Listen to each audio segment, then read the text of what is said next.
Lep pozdrav tudi vsem v imenu Kmetijsko-gozdarskega zavoda Murska Sobota. Kot je že bilo povedano, sem tu na mestu direktorja in ga opravičujem, ker je pač nenadoma postal zaseden in na nek način mi je zaupal, da na mesto njega opravim to zadevo danes jaz tule. No, kar se tiče tega naslova, koncept razvoja pametnih vasi v Pomurju s poudarkom na preciznem kmetijstvu,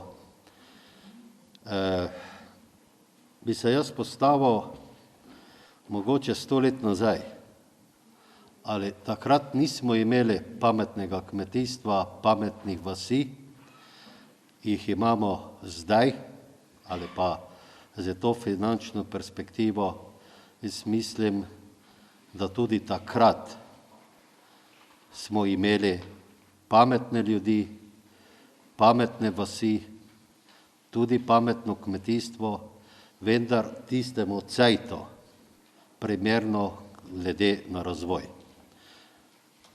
Nihče me ne bo prepričal, da takrat kmetje niso znali obdelovati, niso bili tako šolani, kot smo danes ali pa so danes, pa vendar tista kmečka logika je dejansko na nek način upeljala vse zadeve, ta napredek tega kmetijstva.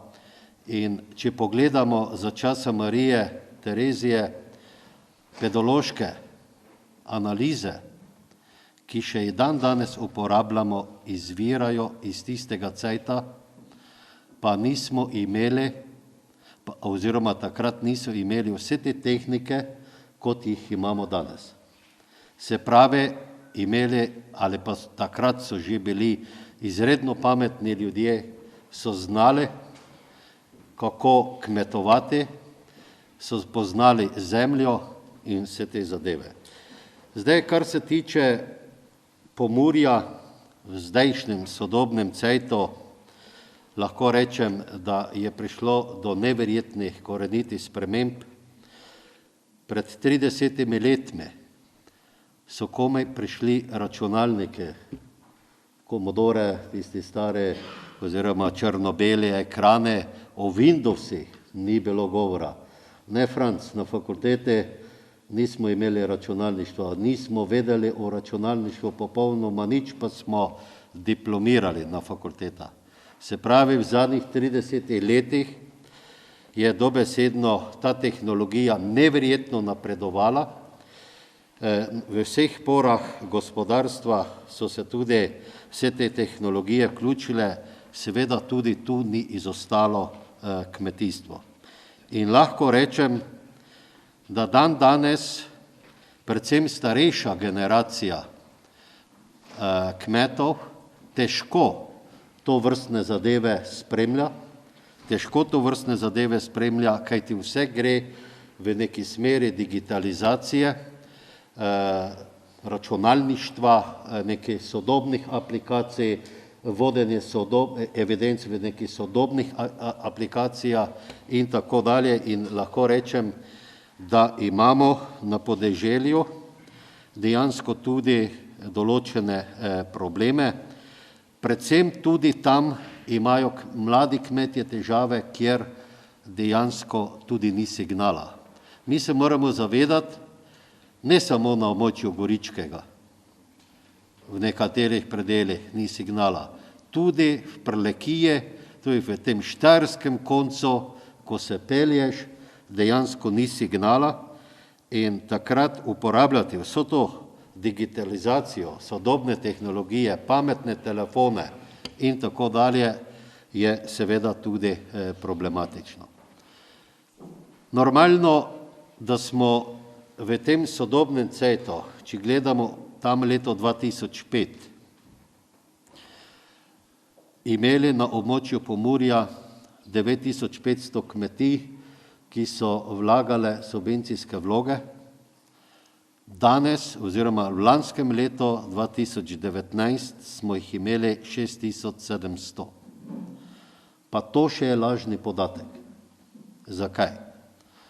Vedno še sistem na nek način dovoljuje, da kmetje, ki dajo zemljo, predvsem manjši v najem, še vedno vlagajo subvencije, obdeluje pa zemljo nekdo drug.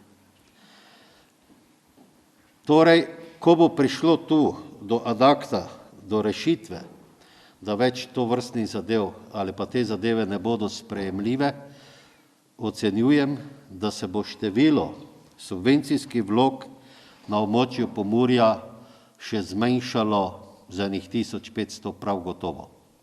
Se pravi, prišli bomo na neko realno številko, mogoče tam 4500 kmetij ali pa še mogoče kakšna pod 4000 kmetij. Ampak ne smemo pozabiti, da se ta zemlja ne izgublja, ta zemlja gre v druge roke in ti kmetje, ki ostajajo, ki vidijo neko perspektivo, to so predvsem mladi kmetje, dejansko se na ta način povečujejo. Mali kmetje ne bodo izginile. Vmes še tudi prav gotovo bodo, ki vidijo, pa tudi, če so v delovnem razmerju in vidijo še obstranski neki določeni dohodek, mogoče za malo boljši dopust ali za 2 dopusta na letni ravni, tudi take kmete imamo, ki vidijo v tem neko priložnost in tudi želijo za ta minimalni neki dohodek, ki ga ustvarijo na kmetije, še ta denar pokoristiti malo za boljši luksus. Mi na Kmetijsko-gozdarskem zavodu v Murski Soboti vsako leto izvajamo izobraževanja, imamo koncesijo za nacionalne poklicne kvalifikacije, poljedelec, poljedelka, živinorejec, živinorejka in dejansko vsako leto okoli med 20 in 30 slušatelji, ki potem gredo tudi do pridobitve certifikata in navadno tudi potem kandidirajo kot mladi prevzemniki. In ko se z mladimi meniš, ki tudi tovrstne zadeve delamo, vidiš, kako drugače razmišljajo, kot razmišljamo mi starejši. Jaz mislim, da je prav, da razmišljajo po svojem, ampak ne razmišljajo v tej smeri, zdaj pa bomo to prodali, ko več stara 2 ne bo, pa bomo prodali, ne.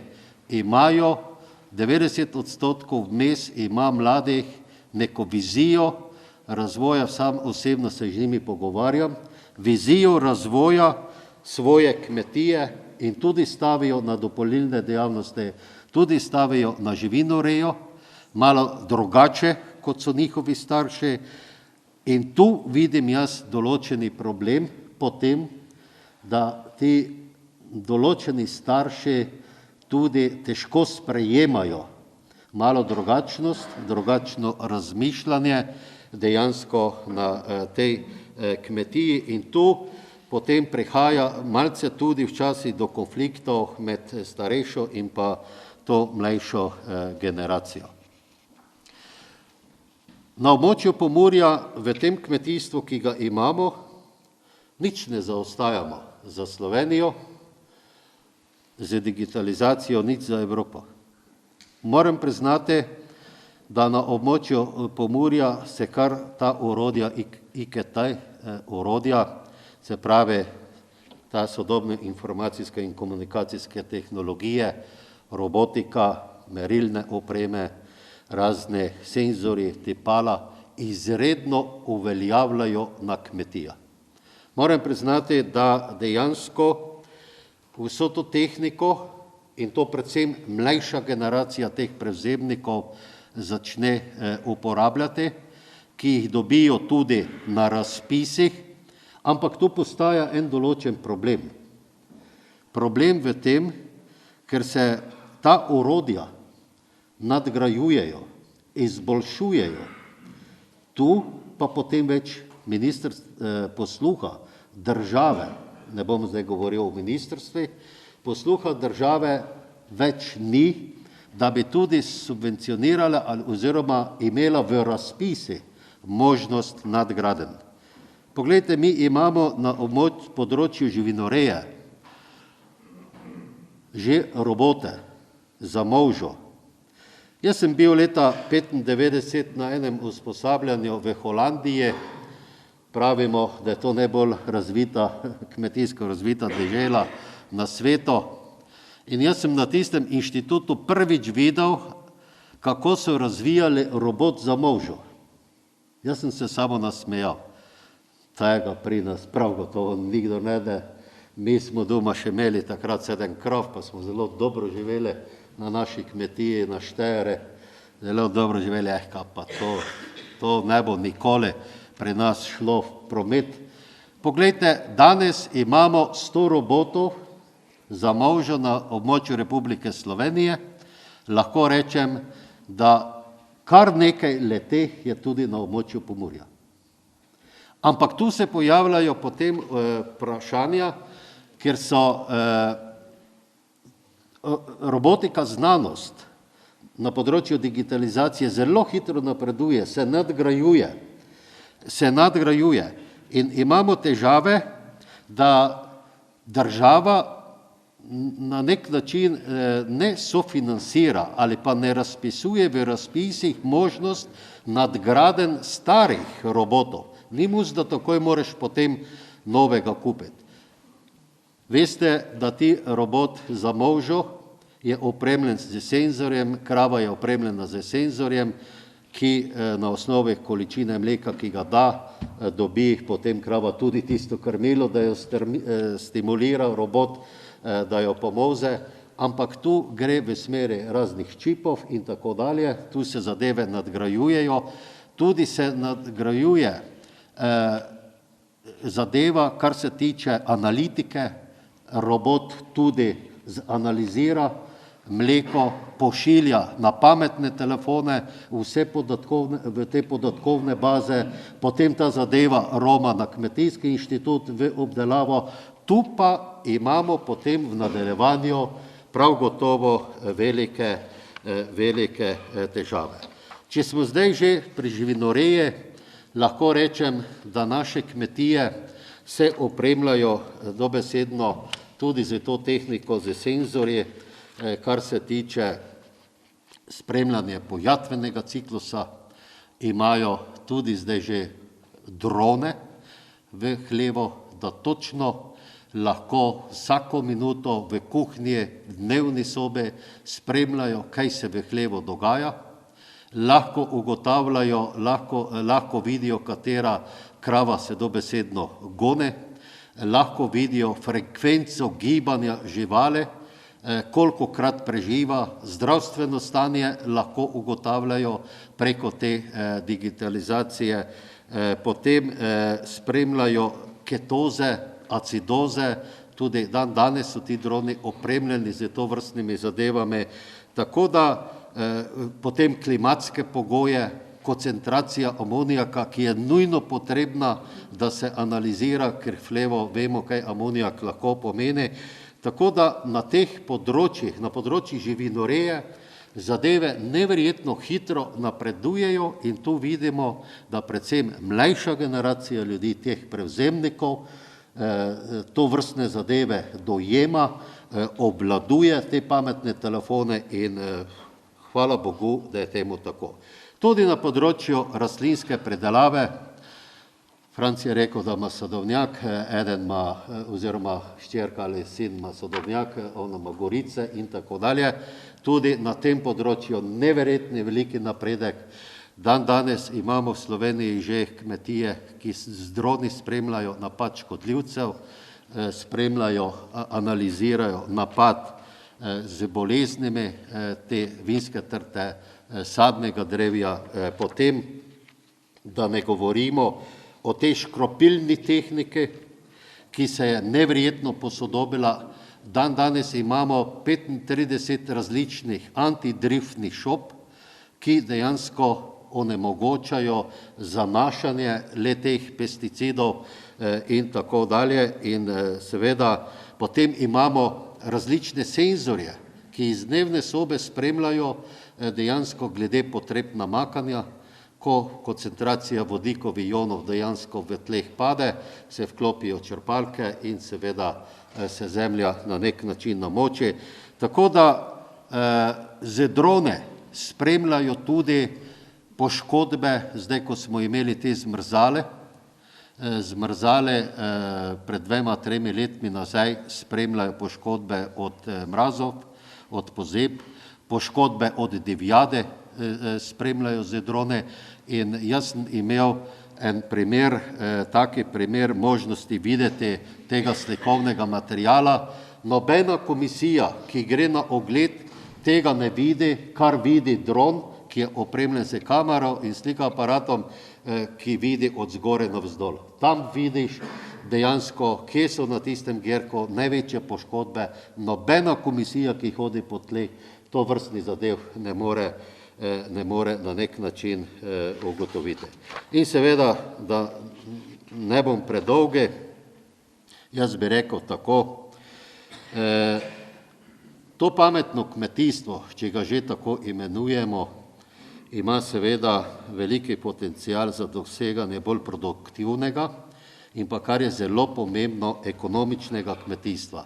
Se pravi, vsa ta tehnologija gre v smeri optimalne uporabe. Nič preveč, nič premalo, ampak toliko, koliko je potrebno, da obvarujemo tisti posevek pred boleznimi, pred škodljivci in tako dalje. In tu lahko rečemo, da izredno pozitivno vplivamo tudi na ohranjanje okolja, tudi na ohranjanje zraka, podtalnice, če je vse narejeno v optimumih, ni problem. Problem je tisto, ko se dela nekaj na pamet, ko se dela nestrokovno, tisto je lahko veliki problem za okolje. In pa kar je zelo pomembno, in predvsem tu vidim, da mlade dejansko so odreagirali na te zadeve, nove tehnologije omogočajo lažjo, cenejšo in boljšo prerejo in pa samo pridelavo.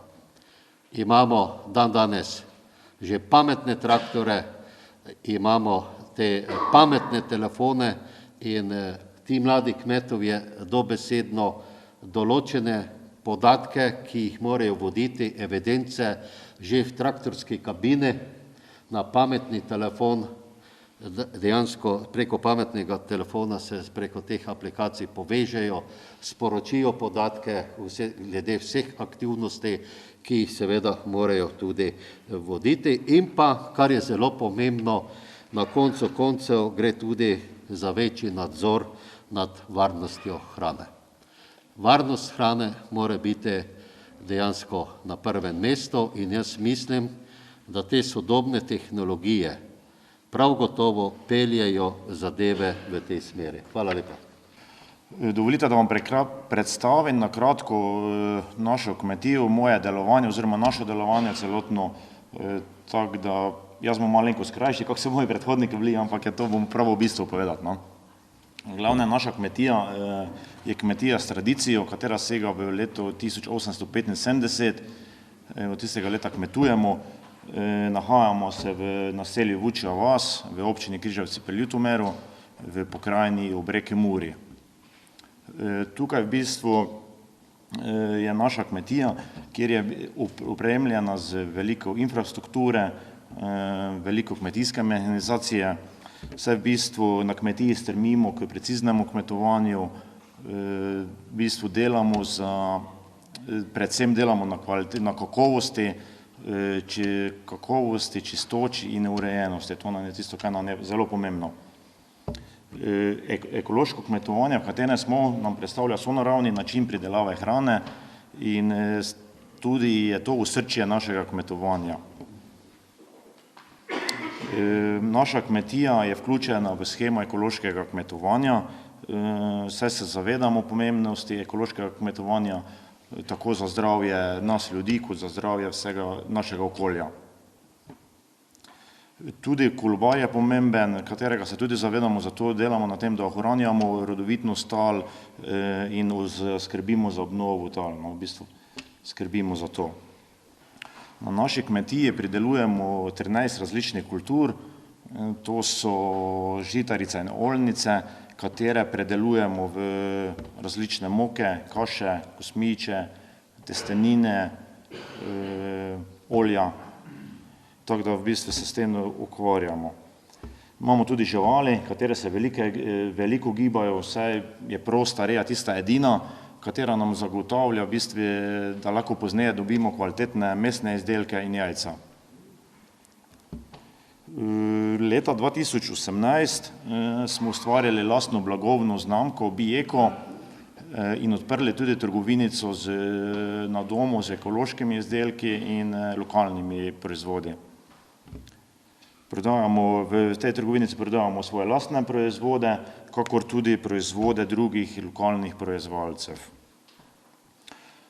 Sam namen trgovine je uvesti dobro prakso, dostopnost za kupce, dostopnost za kvalitetne in lokalne prehrambene izdelke, bi rekel. No, v bistvu, da res na enem mestu je možnost dobiti tisti en nabor za eno konkretno malico, v bistvu celotnih lokalnih proizvajalcev, pridelovalcev.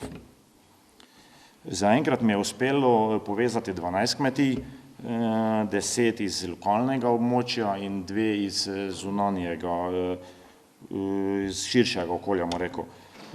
Z vsemi dobro sodelujemo in aktivno, hitro smo navezali kontakt, moram reči, vsi so bili za to, smo se dejansko hitro ujeli, tudi smo vsi nekje podobna generacija, isto razmišljamo, tako da je fajn, res mi je veselje z njimi delati.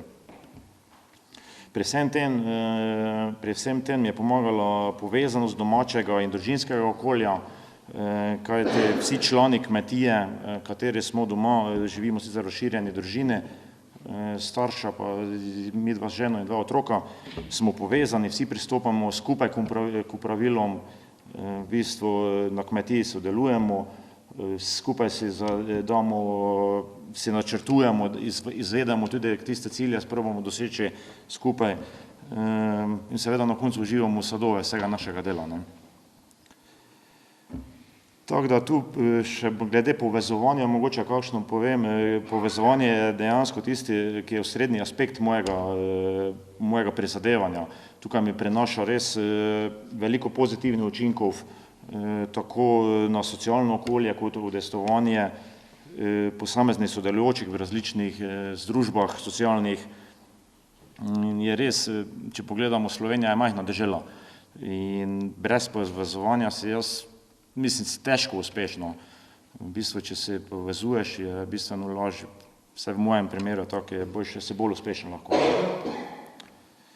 Prizadevam se za prenos znanja na mlade in s tem osveščenost glede ekološkega kmetovanja, tako da na kmetiji organiziramo številne delavnice za otroke oziroma tudi za odrasle.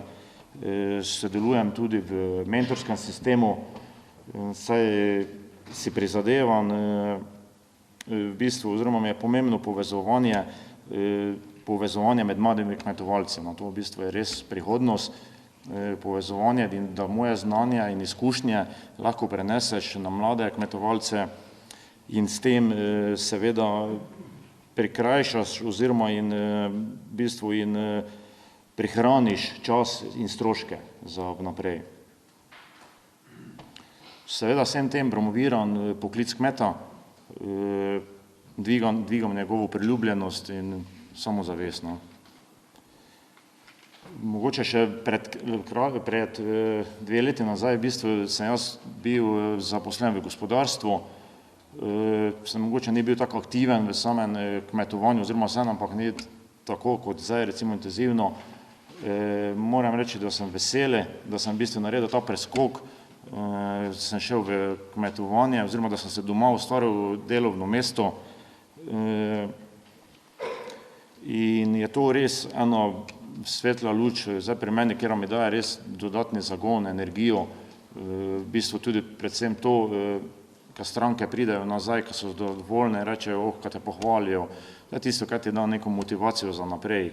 V bistvu, ko se res ponosen na to, jaz lahko povem, da sem res ponosen, da sem kmet, da imam poklic kmeta. In to je to. Mislim, zdaj to meni je tako, jaz sem mogoče prej nekako sem omenil, ni bil tako, ampak zdaj pa drugače razmišljam, mogoče kako je bilo nazaj 20 let, da sem še bil mlajši, mogoče je bilo bolj, vse drugo bolj pomembno, ne, kakšne zabave itd. Tako, zdaj pa sem se tu našel in sem res vesel, da je to. Še mogoče glede naziva inovativnega mladega kmeta, tu gre zahvala tudi organizatorjem Kmetijske gozdarske zbornice Slovenije oziroma Zavodu Murska Sobota, katere so mene tudi predlagali in ravno tako Zveze slovenske podeželske mladine, tudi enoti Sveti Jurij oziroma društvo Sveti Jurij. V bistvu so mi dali to možnost, da sem se tam predstavil to mojo idejo, moje povezovanje, sodelovanje in res je povezovanje tisto sodelovanje, kaj nam danes, kaj je prihodnost. V bistvu, ko sem že povedal, oziroma ne vem, če sem povedal, še vedno se to mi drži skupaj, če smo skupaj, smo močnejši, no. Tisto je res ena pozitivna zadeva. Mogoče še za zaključek, da so kmetovanje naše je odraz pristnosti celotne zgodbe naše kmetije Paldorf. Mi si prizadevamo povezovanje, sodelovanje s kmetijami, iskati sinergije v sodelovanju in v skupnostnem nastopanju. To je tisti, kako sem že večkrat pomenil, tisti energija, tisti zagon, ki nam da. In to je tisto še enkrat dodan, bodimo skupaj, skupaj smo močnejši. Tako skromno je vmes povedal, ne, povezal sem, zaenkrat sem uspel povezati 12 kmetij, ne. Župani, kolikokrat smo že imeli na mizi oziroma ideje, razmišljali, kaj če bi eno zadrugo ustanovili pa inicirali, ne? Vidite, to je odgovor. Nove oblike zadrug, nove zadruge, nove kooperative morajo nastati od spodaj na zgor. Ko tam nastane, potem je to trdno, potem je to usklajeno, potem so znotraj tega fair odnosi. Vsi vemo naše zadruge indašnje, ne? Fajn je bilo, dokler smo dosti na Markovskem, odkrat prihajam, krumplov prodali, pa si je za eno letino lahko kmet traktor novi kupil, ne. Potem so pa prišli manj prijetno obdobje, da so 3-krat mogli iste krumple prebirati v vreči, da so jih Italijani sploh vzeli in tako naprej. Ta zadruga vmes pa ne vem, če je vedno odšpijala tisti vlogo za kmeta, ne. Tako da imamo v našem okolju dejansko prilike oziroma prakse, po katerih se lahko zgledujemo oziroma od katerih se lahko učimo in jih dajmo posnemati. V programu piše, da bi naj Jasmin Kukec predstavil ta projekt Pametne vasi za jutri, ki ga je tudi gospod Bogovič uvodoma omenjal, ker je ravno danes zadnji dan oddaje prijav tudi na takšne projekte sodelovanja. On še vedno v pisarni in bom jaz pač to nakratko napravil. Bom preskočil več kot pol slajdov, ker še moramo pustiti besedo gospodu Zevniku za res pripravo navdušujočo vsebino oziroma pristopom. Kako je ta projekt nastal? 23. februarja v Moravskih Toplicah 2018 gospod Bogovič imel tudi srečanje Pametne vsi Prekmurje in Prlekiji, nove tehnologije, koncepti za ohranitev podeželja. 20 let, več kot 20 let je delam v razvojnem tej sferi, pa moram priznati, da sem malo gledal, kaj je zdaj to. Nekaj mesecev pozneje je bil na Bledu bila evropska konferenca na to temo, ki je tudi on organiziral s madžarskim kolegom. In takrat je nastala ideja 5 lokalnih akcijskih skupin.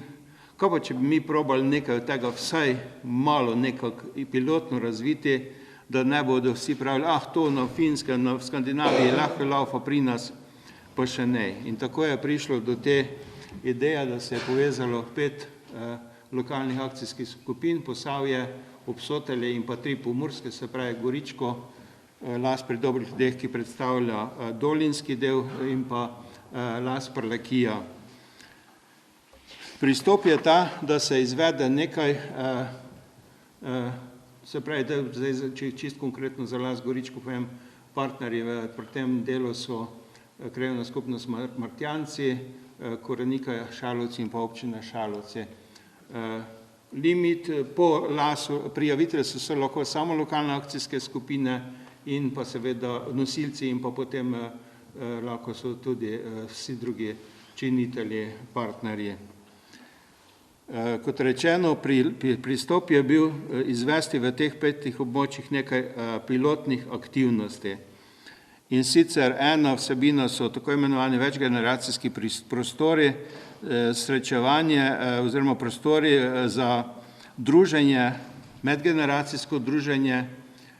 To niso dnevni centri, to so za priložnostno, vendar po drugi strani, da ljudje na podeželju vasi, določeni vasi, konkretni vasi, imajo možnost v neki prostor priti skupaj, mladi, stari, starejši, ne nazadnje razbiti tisto monotonost, posebej, če živijo sami v hiši, po drugi strani pa tudi ta priložnost prenosa izkušenj in znanja med generacijami.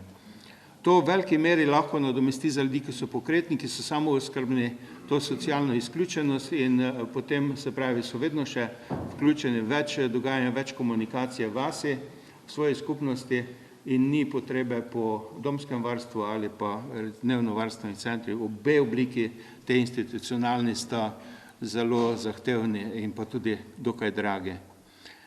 Seveda vse tukaj temelji na prostovoljstvu. Druga oblika so pilot digitalna tehnologija na podeželju. Spet govorimo o prostovoljstvu, kjer bodo v 2 okoljih, ena je tudi v Ljutomeru in Radencih, se pravi Prlekija nosilec tega, bodo mladi prostovoljci šli v izbranih vaseh med ljudmi širiti ta pristopnost oziroma uporabo sodobnih tehnologij. Človek mi je pred časom rekel, ja, pa kje naj računalnik, pa to, pa ono, pa tretje. Pa se ga pravi, a znaš uporabljati mobitel? Ja, tam pa vse znam. Se pravi, te pa še vzemi tablico, pa par ur dela, pa boš videl, da je princip enak. Nedavno mi je sorodnik povedal, sicer je zdaj Kitajska po drugi plati bolj aktualna, ampak večina Kitajcev ne obvlada tisti niti osnovnega nabora pismenk, da bi lahko nekaj malo širše esej ali kakšno znanstveno razpravo ali karkoli napisali, ker je tako obsežno oziroma raznoliko. Oni so šli direktno iz pismenk na pametne telefone pa tablice. Pravi, tam več nišče ne čaka vrsti za karto, za vozovnico, vsi starejši ljudje uporabljajo tablice za nabavo vozovnic, za naročilo živil in vse tako naprej. Simbole uporabljajo, šli so na simbole. Se pravi, to ni noben bav, to je pristop, ki je realnost tudi za naše starejše generacije na podeželju v naslednjih letih, da si bodo tako naročali vse vrste storitev, od zdravstvenih do oskrbe oziroma naročila blaga oziroma živil in tako naprej. Pilot druženja na vasi, se pravi prenos modela Univerze za 3. življenjsko obdobje, se pravi tudi razne oblike vseživljenjskega učenja in tako naprej. Potem pilot trajnostna mobilnost, tukaj imamo 2 primera, en primer je z Las pri dobrih ljudeh, kjer govorimo o ureditvi pilotne oziroma kolesarnice s polnilnico za električna kolesa in pa pilot Srebrnih vasi, vzpostavitev tako imenovanega družinsko medgeneracijskega centra, ki ohranja kraj in ga dela vitalnega ter razvitega. V okviru Las Goričko izvajamo te 3 projekte, pilot trajnostne mobilnosti, pilot Srebrnih vasi, ki sem ga prej že na kratko povedal, in pa povezovanja ponudnikov, seveda po tem principu, kakor je gospod Paldov povedal. Samo stavek 2 o trajnostni mobilnosti, nabavil se bo električni avtomobil s sodelovanjem z občino Šalovci in tam se bo tudi začel izvajati ta pilot organiziranja prevozov, ki ga izvajajo prostovoljci, starejši, mlajši upokojenci, ampak vse prevoze izvršijo prostovoljci. Ni tukaj plačana storitev in tako naprej. Kako to funkcionira, bo povedal gospod Zevnik, da se ne podvajava. Jaz bom zdaj te podrobne indikatorje pa vse to preskočil, ker res nimam toliko časa. Končam s tem, kar je gospod Bogovič izpostavil. Sliši se, neka izdelana analiza, študija, ampak to je v bistvu vsebinsko ključni poudarek tega projekta, da je treba ugotoviti potrebne kapacitete oziroma skozi to analizo obstoječe kapacitet na vasi za starejše in demografske projekcije staranja slovenskega podeželja, se pravi, ne gre zdaj za neko eno krajevno skupnost ali karkoli, zelo široko analizo, da se določijo potrebne kapacitete zdravstvene in socialne infrastrukture za oskrbo starostnikov, samooskrbo in ponudbo proizvodov in storitev na podeželju. Zelo v enem stavku povedano, vendar dejansko, da se spostavijo modeli, ki bodo funkcionirali, tam sta prej v predstavitvi vidi kombi, zdravniški avto, ki pride domov, prej je kazal gospod Bogovič, kako si lahko z daljinskim, se pravi daljinsko povezano aparaturo oboleli, kronično oboleli, merijo svoje stanje in ga sporočajo zdravniku, se pravi, da ne hodijo k zdravniku in tako naprej. To so rešitve, ki zmanjša število potreb prevoza ljudi, ki zagotavljajo tem ljudem, da so v vsakem trenutku oskrbovani in opazovani, ne pa samo, ko pridejo v ambulanto, kar je bistveno bolj pomembno, kot pa prevozi in tako naprej. In to so rešitve, ki potem delajo to življenje znosno, kvalitetno. Gospod Zevnik, beseda je vaša. Pač v enem stavku, kaj Zavod Sopotniki izvaja. Zavod Sopotniki ponuja brezplačne prevoze za starejše, predvsem za starejše, ki živijo na podeželju. Pred 6 leti, ko smo začeli s tem delom, vsak, ki je slišal, kaj je naš namen, ko smo rekli, da bomo brezplačno prevažali starejše, si je mislil, da to je pač neka muha, ki bo zginila zelo hitro. In na današnji dan sem pogledal, je Zavod Sopotniki izvedel prevoz za 58 starostnikov.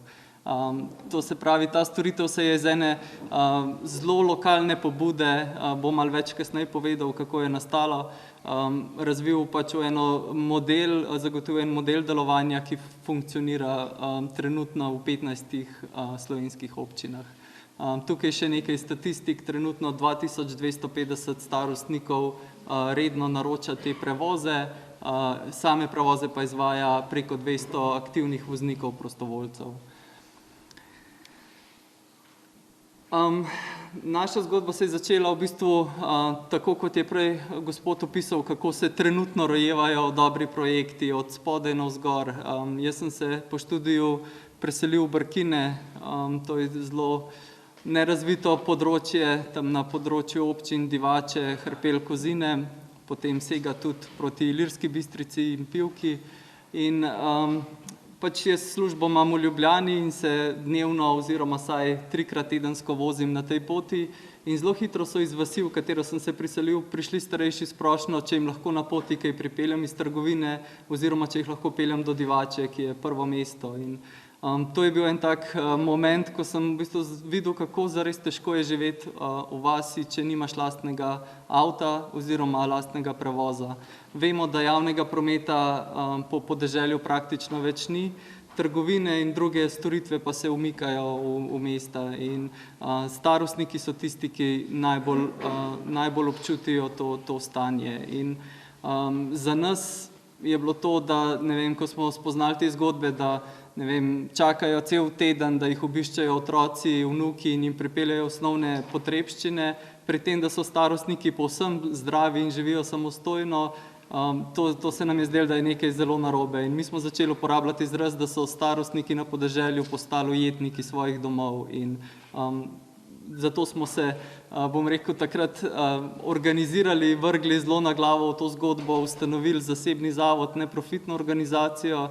Vložili smo lastna sredstva za to, da smo kupili prvi avto, natisnili plakate, letake, jih razobesili takrat po tistih prvih 3 občinah in enostavno rekli, da bomo preizkusili, a je dejansko ta potreba in ali naš model lahko odgovori na to težavo. In telefon je zazvonil naslednji dan in od takrat naprej ta zgodba raste.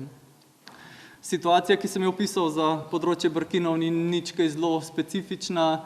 Tukaj na tem zemljevidu vidite vse tisto, kar je svetlo, je v bistvu podeželje in samo te temnejše lise so tisto, kjer je poselitev gostejša. Gospod Bogovič večkrat pove na teh predavanjih, da si ne delajmo utvar, da edino mesto v Sloveniji je v bistvu Ljubljana z vidika Evrope po številu prebivalcev, tako da vsa Slovenija je lahko pametna vas.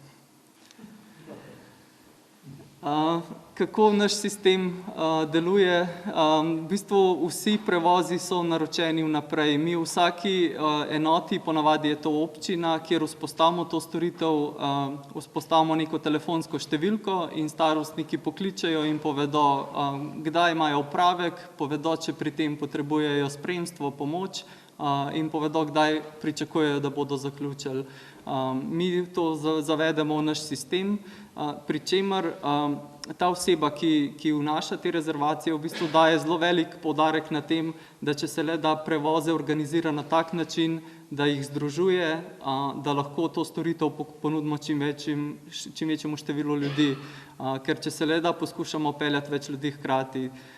In to pomeni, da tudi koordinator pokliče k zdravniku, ker starostniki dostikrat ne upajo klicati zdravnika in naš koordinator pokliče in reče, veste, gospa je naročena ob 10 pri vas, a lahko pride ob 11 in na ta način bomo lahko 2 pripeljali k zdravniku. In zdaj se je to prepoznavanje našega dela, bom rekel, je tako veliko, da nam gredo zdravniki zelo na roke in ne vem, zelo prisluhnajo tem našim željam, kdaj tudi vzamejo kakšnega našega naprej, zato da ne čakajo še 3 zraven, ki so se skupaj pripeljali. Ne vem, bolnišnice nam organizirajo parkirno mesto, ki je rezervirano za naše vozilo in podobno. In skozi take sodelovanja je ta storitev res lahko učinkovita. Seveda to storitev izvajamo v sodelovanju z občinami, tukaj je podpora občin bistvena, to se pravi, občine so tiste, ki zagotavljajo večino sredstev za izvajanje projekta, pri čemer moram povedati to, da mnogo od teh občin, v katerih delujemo, je prišlo do nas in so nam opisali situacijo, kjer so financirali nek redni linijski avtobus, in na tem sta bila 2 starostnika ali pa 1, ali pa so se lahko peljali samo v eno smer, potem pa se je, ne vem, pregled pri zdravniku tako zavlekel, da niso mogli se vrniti s to redno linijo nazaj. In izkazalo se je, da za kraje, kjer je nizka poselitev in malo ljudi živi, da v bistvu redne linije z velikimi vozili ne odgovarjajo na dejanske potrebe. In zato so mnoge te občine v bistvu z bistveno nižjimi stroški vzpostavile našo storitev. Primer je recimo občina Kočevje, ki je tudi prva občina, kjer smo uvedli že drugo vozilo, to se pravi, sočasno že 2 vozili izvajata te prevoze. Prej sem že omenil, vse prevoze upravljajo vozniki prostovoljci. Enostavno, po eni strani je to edini način, da je ta storitev sploh vzdržna, ker želimo pač, da je za uporabnike brezplačna, ker v velikih primerih so tukaj zelo tudi socialne zgodbe. To se pravi, želeli smo, da je storitev brezplačna za starejše. Po drugi strani pa je to ena največjih prednosti, ker naši vozniki prostovoljci so ljudje, ki so pripravljeni nameniti svoj čas pomoči drugim. In to jim ni služba, ampak je nekaj, kar počnejo srcem. In če jim ne bi bilo všeč, bi enostavno prekinili takšno delo. In mi kot organizacija pa naredimo maksimum za to, da se pri tem delu počutijo dobro, da so opremljeni znanji in opremo, o čemer bom pa kasneje še malo več povedal. Kar smo videli tekom našega dela je v bistvu to, da mogoče še večji problem kot ta pomanjkanje mobilnosti je v bistvu, kot sem omenil, osamljenost starostnikov in Ponavadi, ko nas prvič pokličajo, je to res neka gola nuja, to se pravi, imajo naročen pregled pri zdravniku, pa ne želijo, da njihovi otroci ali vnuki jemljajo dopust, zato da jih bojo peljali, ampak takrat prvič pokličajo nas in potem, ko ne vem, pride prostovolec, pa je točen, pa lepo vozi, pa je prijazen, pa jim pomaga, takrat nekako dobijo zaupanje v to rešitev in naslednjič pol šele začnejo razmišljati, mogoče bi pa lahko se z vami peljal, pa bi šel obiskat še sošolca, se nisva videla že 10 let, recimo. In takšnega razvoja smo mi zelo veseli.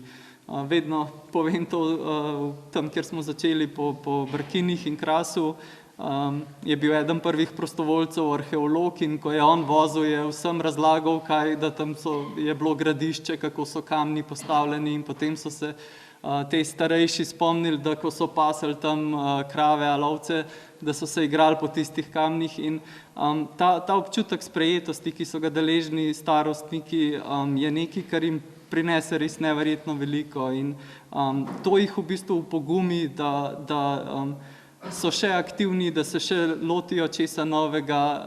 Dostikrat je tudi to, ker, kot sem rekel, poskušamo več ljudi peljati skupaj, potem tudi se spletajo neka nova poznanstva in ne vem, recimo je kakšna kulturna prireditev in nas gospa pokliče, pa reče, pa dajte poklicati kar še tisto, ki je šla zadnjič z mano od zdravnika, ona bi sigurno tudi šla na to prireditev in na tak način v bistvu spodbujajo eden drugega k aktivnosti. Ja, kot pač osnovni namen te storitve je, da starostnikom pač omogočimo dostop do drugih storitev. V večini primerov preko 85% vseh prevozov, ki jih opravimo, je za zdravniško oskrbo. Pač to kaže, na kakšna pač velika potreba je. Mi pa smo seveda zelo veseli, če lahko ponudimo še kaj več, ne samo to.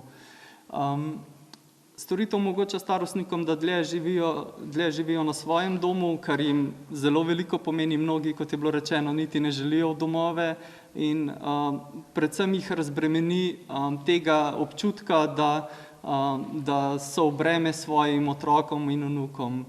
Ker to je neka storitev, ki je zagotovljena vsem in ni samo v domeni družine. In to v bistvu starostnikom res veliko pomeni, ne vem, imamo take zgodbe, ko gre lahko nona, babica v trgovino sama z nami pač kupiti darilo za svojo vnučko. To je v bistvu čist neka druga zgodba, kot pa če bi mogla prositi svojega otroka, mislim pač svojo hči ali sina, da jo pelje v trgovino. In ne vem, ko si pač del teh zgodb, vidiš, kakšno vrednost ima neka taka banalna storitev, kot je prevoz. Ja, že sem prej omenjal pač da čas, mi pravimo, da čas, ko se vozimo, je v bistvu čas za druženje, to se pravi storitev omogoča socialno interakcijo in pa aktivno in kakovostno preživljanje starosti. Mi pravimo, da so pač naši prostovoljci srce te storitve in to ni samo neka floskula, ampak pač tudi zelo aktivno delamo za to, da se pri tem delu dobro počutijo. Mnogi, ko enkrat se javijo za prostovoljstvo, so naprej aktivni, to se pravi, imamo prostovoljce, ki so aktivni od takrat, ko smo v neki enoti začeli izvajati to storitev. Seveda najprej poskrbimo za najnujnejše, to se pravi poskrbimo, da so vozila, namenska vozila, ki jih uporabljamo, varna, da so ustrezno opremljena, zavarovana. Prostovoljce usposobimo za to delo, vsi gredo preko usposabljanja. Mi tudi ocenimo, ali je ta oseba, ki se je javila za prostovoljstvo, res primerna za to delo, ker treba se zavedati, da starostniki so ranljiva skupina in tukaj smo zelo natančni. Če se izkaže, da so kakšna tveganja, tudi zavrnemo osebo. In tudi samo delo se odvija na cesti, kar je vedno nevarno, zato smo pač tukaj natančni. Prostovoljcem zagotovimo opremo, to se pravi, vsi dobijo izkaznice, s katerimi se identificirajo, dobijo jakne, majice in vse pač potrebno, da so oni opremljeni in da jih starostniki na terenu hitro prepoznajo, ko se pač iščejo, recimo po bolnišnici. Zagotovimo jim tisti dan, ko so vozniki, da imajo pač kavo, čaj in pa pač zagotovljeno kosilo. Tukaj smo razvili en tak model, da v vsakem lokalnem okolju, kjer delujemo, smo se obrnili na gostince in druge ponudnike in moram reči, da povsod je odziv zelo dober, ker vsi želijo nekako biti del te zgodbe in če ne drugače prispevajo tako, da ne vem, omogočijo eno kosilo na teden, recimo ena restauracija. In tako, ko zberemo to, v bistvu tudi razbremenimo in nas in občino stroška prehrane, ker gre preko donacij gostincev. Glede strukture prostovoljcev, največja skupina so mladi upokojenci, ker še želijo biti aktivni, radi pomagajo, radi se družijo. Imamo kakšne, ki rečejo, jaz bi kar vsak dan vozil, pa mi rečemo, ne, največ enkrat na teden ena oseba vozi. Mi želimo, da je ekipa prostovoljcev vsaj za eno vozilo vsaj 10 ljudi, zato da se stalno izmenjujejo, ker ne želimo, da storitev temelji na posamezniku. In drugi pa so v bistvu, druga skupina so recimo kakšni iskalci zaposlitve. Tukaj mi je zelo zanimivo, ko smo prvič na Zavodu za zaposlovanje predstavili naš model in pozvali, da na iskalce zaposlitve tudi usmerijo v prostovoljstvo, ker je tudi to način, kako pridobivajo neke veščine, kompetence in s tem tudi izboljšajo svojo zaposljivost. So bili na zavodu zelo tako, jih ni zanimalo, zdaj nas vabijo, da v bistvu izvajamo predavanja in izobraževanje za iskalce zaposlitve, kako v bistvu skozi prostovoljstvo izboljšati svojo zaposljivost.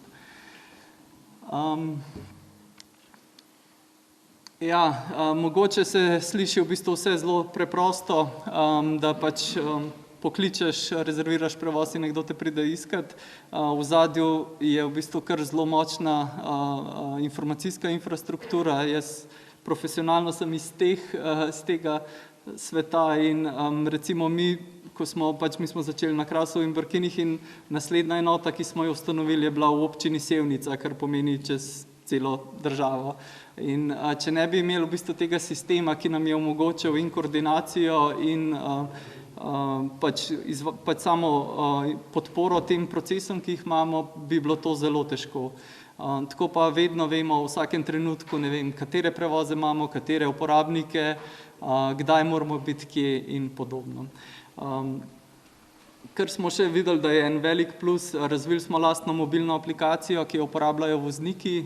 Tam se jim izpiše seznam rezerviranih prevozov tistega dne. Z enim klikom lahko pokličejo tega starostnika, ne vem, če iščejo po vasi, kje je hiša.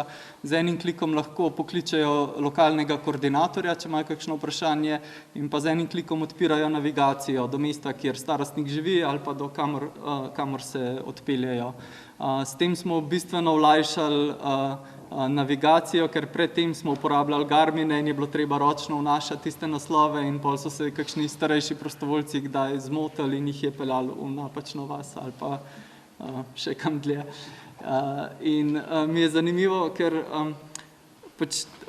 ta storitev dejansko ne boljša življenja samo starostnikom, ampak tudi prostovoljcem, ker mnogi od naših prostovoljcev so recimo prvič pri, ne vem, 65 ali pa 70, tudi je primer, naredili svoj e-mail naslov zato, ker so želeli prejemati, ker naš sistem avtomatsko en dan preden so prostovoljci aktivni, pošlje seznam voženj naslednjega dne, tako da vedo, kdaj zjutraj začnejo, kdaj popoldan zaključijo.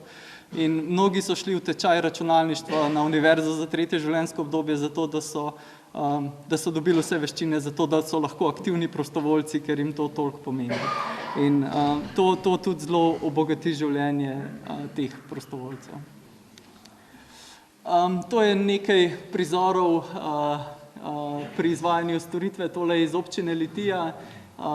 Tlele ob Evropskem dnevu mobilnosti izvedemo tako akcijo, da so za en dan vozniki prostovoljci župani in ko gospem, ki so rezervirale prevoz, povemo, da jutri vas pa ne pride običajen prostovoljci iskat, ampak župan jih moramo urgentno k frizerju peljati, če potem, ampak so zelo veseli takih dni.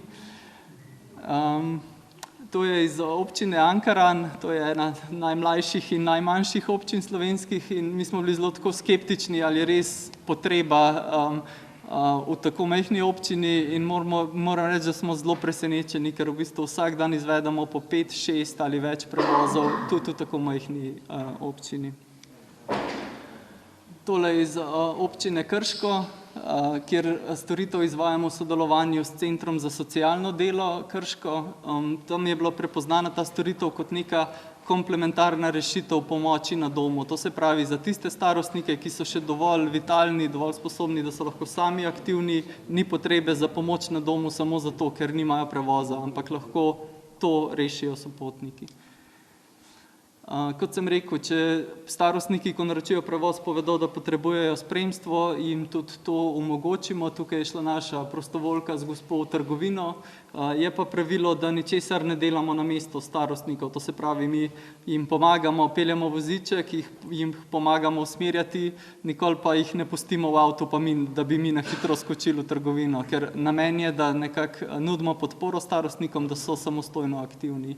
Prav tako v primeru, da je oseba invalid, če imamo primerno vozilo, tudi to ni problem, ampak v takih primerih pa prosimo tudi, da si zagotovijo svoje spremstvo, sploh v primeru, če je treba presedati osebo, ker niso vsi prostovoljci fizično dovolj močni, da bi lahko pomagali vsem.